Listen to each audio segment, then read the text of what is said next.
Math 1332, Chapter 10, Probability and Counting Techniques, Section 1, Basic Concepts of Probability, Video 4, 3 Important Properties of Probability.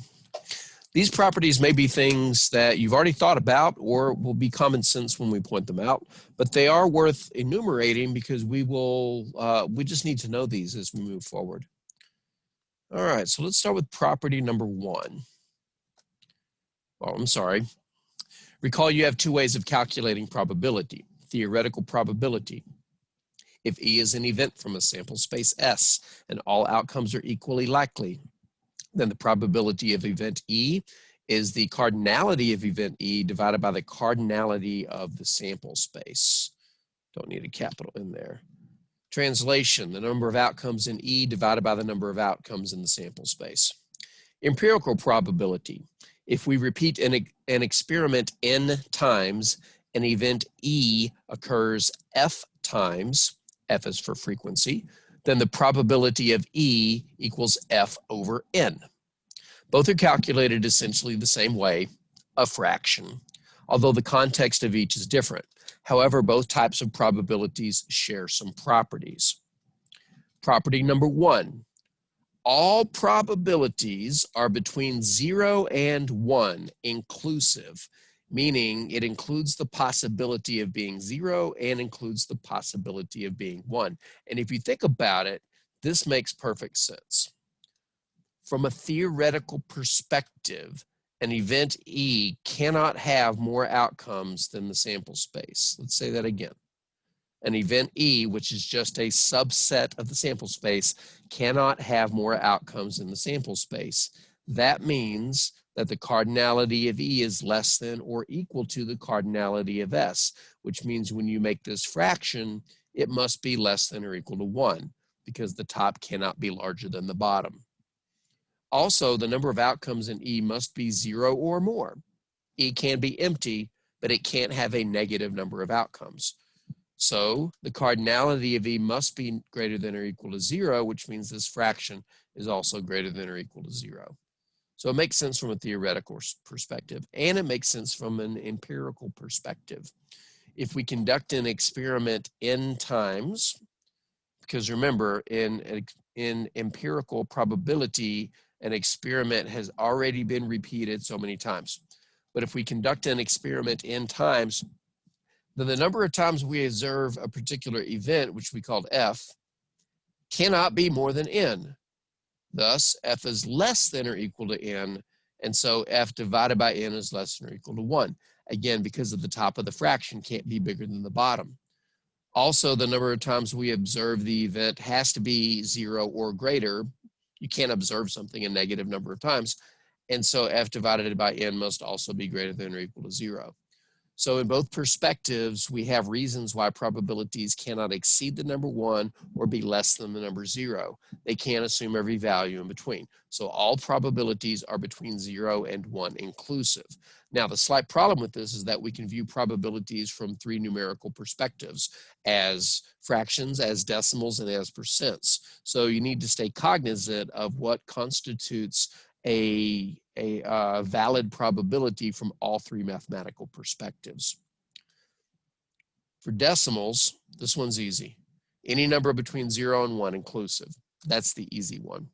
For fractions, it's also easy.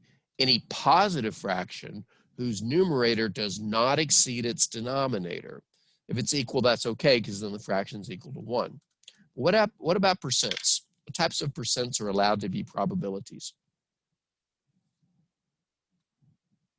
Any percents between 0% and 100% inclusive. So let's take a look at some numbers and determine which ones can be probabilities. Can 0.25 be a probability? Well, that's a decimal and it's between 0 and 1, so yes.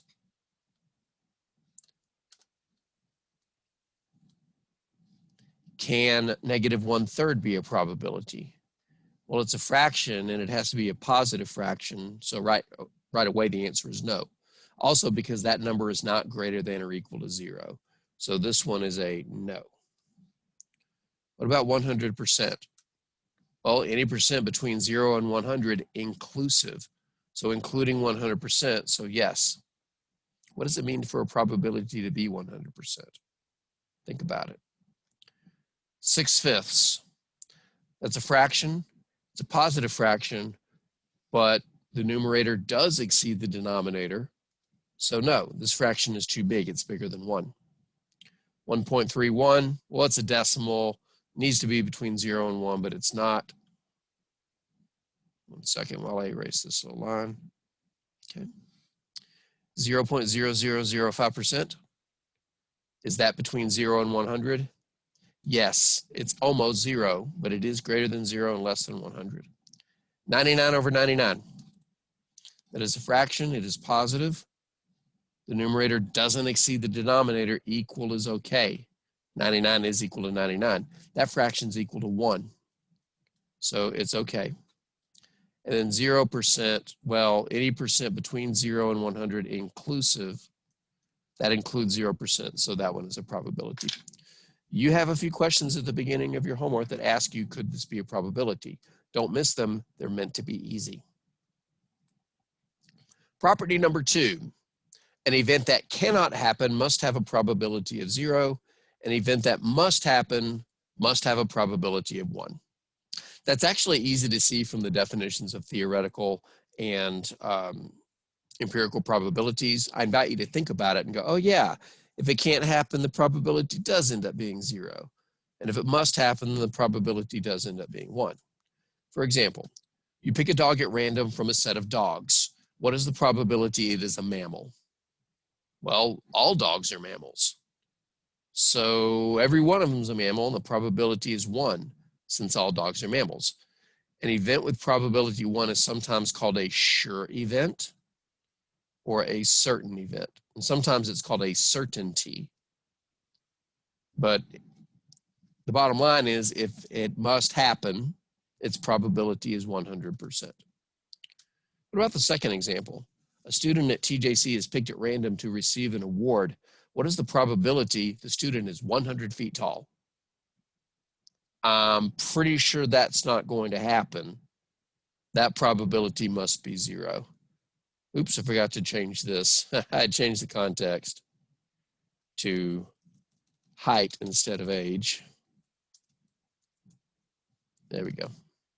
Forgot to change that though. The probability that they're 100 feet tall is 0, since no person in history has ever been 100 feet tall.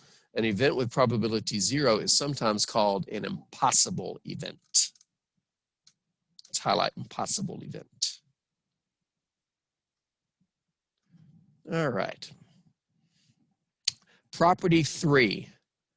The sum of the probabilities of all possible outcomes in the sample space is 1. You got to think about this one for a second. You've got a sample space. It's got a bunch of possible outcomes. Each one has a probability of occurring. What this is saying is the sum of all those probabilities has to be 1. Let's illustrate with a specific example. Suppose you select a marble at random from a bag containing 2 red, 3 green, and 4 blue marbles, as you see illustrated here. Find the probability of red plus the probability of green plus the probability of blue if you draw a marble at random. Well, each of these, first off, those are all the possible outcomes in the sample space. If you pick a marble and I ask you what color it is, the answer is it's red, green, or blue. There are 9 marbles in the bag, and each one is equally likely, so this is just theoretical probability, all of whose denominators will be the sample size of 9. What's the probability you pick a red ball? Well, how many red balls are there? There are 2, which means that the probability of drawing a red ball is 2/9. What is the probability of drawing a green, I'm sorry, these are marbles, a green marble? Well, there's 1, 2, 3 green marbles. Plus it's set it right there. You don't even need the picture. The probability of drawing a green marble is 3 out of 9. Even though it says it, I'm going to highlight it again. The probability of drawing a blue marble, there's 1, 2, 3, 4. Also says 4 blue marbles there. Therefore, the probability of drawing a blue marble is 4 out of 9. And when you add fractions, the rule is get a common denominator, which we already have, then add the numerators, but 2 plus 3 is 5, plus 4 more is 9, and that's equal to 1. And that's all the third property is saying. The sum of the probabilities of all possible outcomes in the sample space is 1. Those are the 3 properties of probability that I wanted to go over in this video.